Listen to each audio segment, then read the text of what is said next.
E aí, queridos feras, caras de pau, estou aqui para comentar a prova do Enem de espanhol e de inglês.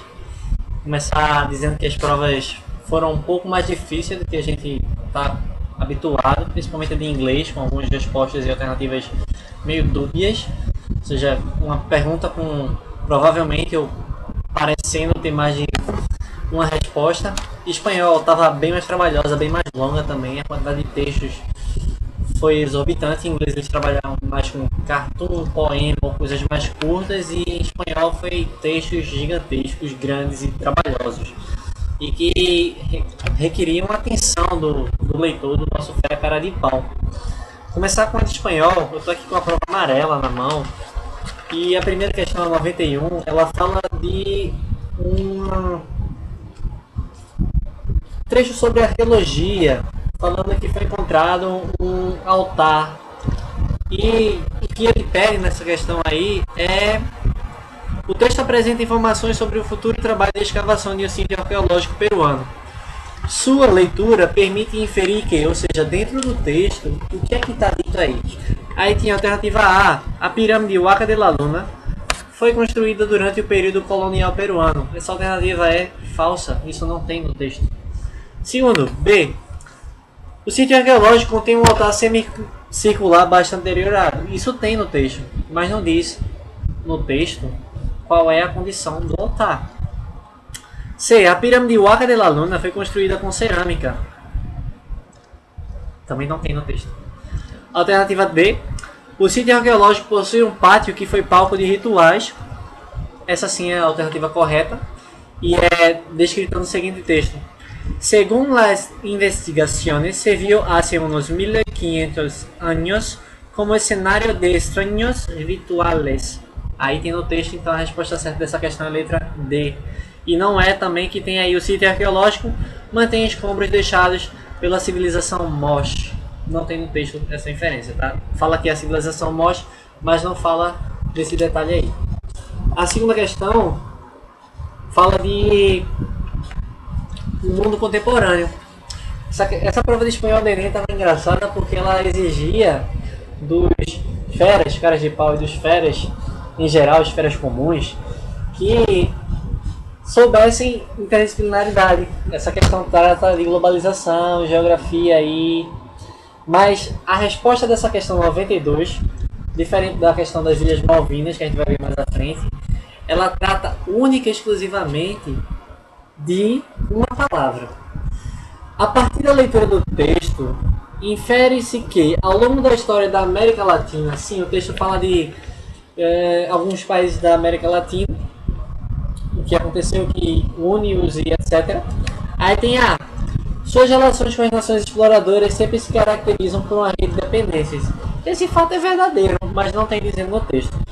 B. Seus países sempre foram explorados pelas mesmas nações desde o início do processo de colonização. Falso. Sua sociedade sempre existiu a aceitação do capitalismo imposto pelo capital estrangeiro. Será? Não. Letra D. Suas riquezas sempre foram acumuladas longe do centro de poder. Essa alternativa ela é certa, embora ela pareça errada. Mas a tradução da palavra lejanos, centros do poder, dessa frase aí, desse trecho aí, é dizendo que o poder, a riqueza, há se acumulada em centros longe do poder. Então a resposta certa dessa questão é a letra D.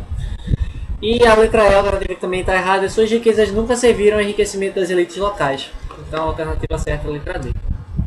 Questão 93, obituário. Essa questão é a mais fácil da prova de espanhol.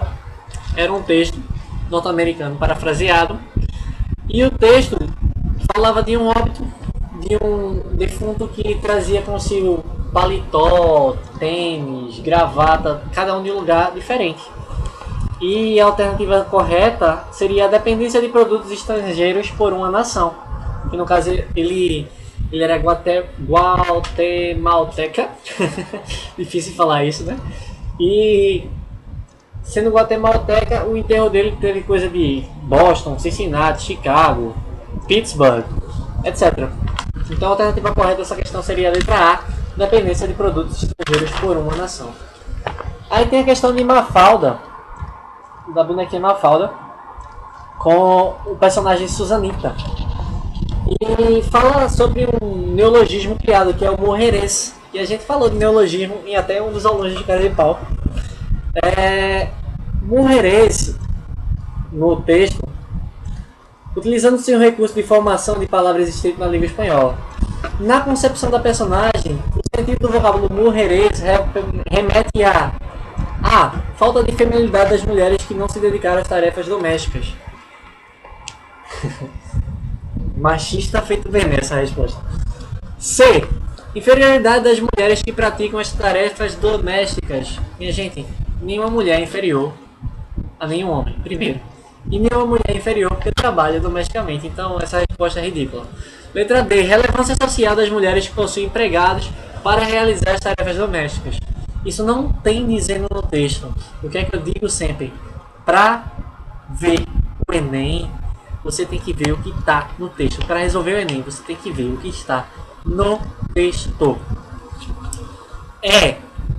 Independência das mulheres que não se prendem às tarefas domésticas. Por mais que no diálogo fale disso, há um discurso entre ser independente e fazer tarefas domésticas. Mas aí, pessoal, a resposta certa é letra B. Valorização das mulheres que realizam todas as tarefas domésticas e ainda assim são mulheres. Então a resposta correta é letra B. Valorização das mulheres que realizam todas as tarefas domésticas. A questão 95, a última, fala das Ilhas Malvinas e do desejo dos argentinos, os vice-campeões da Guerra das Malvinas, recuperarem essas ilhas para si. Se você sabe um pouquinho de geografia, um pouquinho de história, você resolveu essa questão sem maiores problemas. Se você não sabe e recorreu ao texto, estava difícil de adivinhar a resposta correta. Comentando rapidinho, tem as alternativas aí. O autor do artigo de opinião apoia a reclamação argentina desse arquipélago, ou seja, a Argentina quer de volta o arquipélago das Malvinas, argumentando que a descolonização das ilhas em disputa está contemplada na lei comum britânica. Falso. As Nações Unidas estão desacreditadas devido às ambiguidades das suas resoluções. Essa é a alternativa correta, mas eu vou comentar as outras erradas. O princípio de autodeterminação carece de aplicabilidade no caso das Malvinas. Isso nem tem no texto e nem tem sentido. A população inglesa compreende a reivindicação nacionalista da administração argentina. Não, os ingleses não entendem, não vão dar de volta a Ilha das Malvinas, até porque tem coisas de exército lá sendo feitas, entenderam? Então, história e geografia ajudam você a resolver isso. E por último, os cidadãos de origem britânica assentados nas ilhas seriam repatriados para a Inglaterra. Não, definitivamente não. As Ilhas Malvinas são britânicas, querendo a Argentina ou não. E mesmo que a ONU seja ambígua e ache que, até por posição geográfica, na minha opinião, as Ilhas Malvinas ficam muito mais perto da Argentina do que da Inglaterra, as Ilhas Malvinas se tornaram de extrema importância para a Inglaterra. E eles não vão dar assim de tudo, pega meus habitantes e manda para lá. Então a resposta correta é: as Nações Unidas estão desacreditadas devido à ambiguidade das suas resoluções, que ora defendem os britânicos, ora defendem os argentinos. É isso, comentário da prova de espanhol. Eu vou dar um tempo, o próximo vídeo que eu vou fazer é de inglês, vou tomar uma aguinha porque eu sou fera Cara de Pau. Aproveitando para mandar um beijo para todas as doguetes. Beijo e a todos os feras de Cara de Pau, espero que vocês tenham tido um bom sucesso na prova de espanhol. É isso, beijo Cara de Pau.